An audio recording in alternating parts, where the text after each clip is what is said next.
Leonard Huxley was a billionaire whose ego was as large as his empire. Wherever he went, cameras followed, people whispered, and crowds shifted out of his way. He loved it. Respect, or what he believed was respect, fueled him more than money ever could.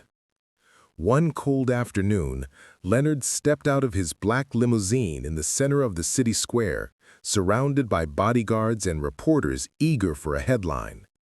People turned instantly, pointing at him, murmuring his name with excitement.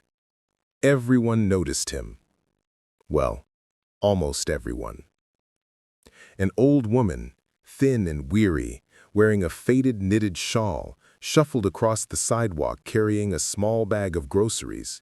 She didn't lift her head. She didn't pause. She didn't glance at the billionaire even once. Leonard's pride flared like fire. "You!" he shouted sharply. The woman stopped, startled. He marched toward her as the cameras began recording. "Do you have any idea who I am?" She looked at him with tired eyes. "No, sir, I don't." Gasps rippled through the crowd. Leonard's jaw tightened. Being unknown was one thing. Being unimpressed was unforgivable. "You will show respect," he demanded loudly, making sure everyone heard him. "Kneel, bow, let the world see you acknowledge greatness." The woman shook her head softly. "Sir, I bow only to God."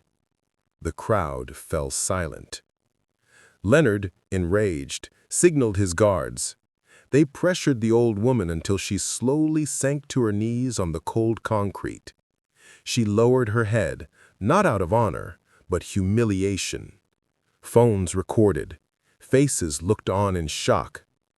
After a moment, she raised her eyes to Leonard and said gently, "Young man, pride builds palaces, but destroys the soul. Remember this day." Leonard scoffed and walked away, pleased with himself. But fate was listening.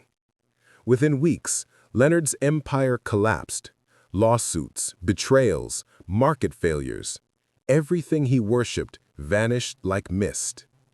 And in his small, lonely apartment months later, he finally understood the old woman's words. Greatness is not in being honored, but in honoring others. Subscribe to my YouTube channel for more heart-touching stories like this.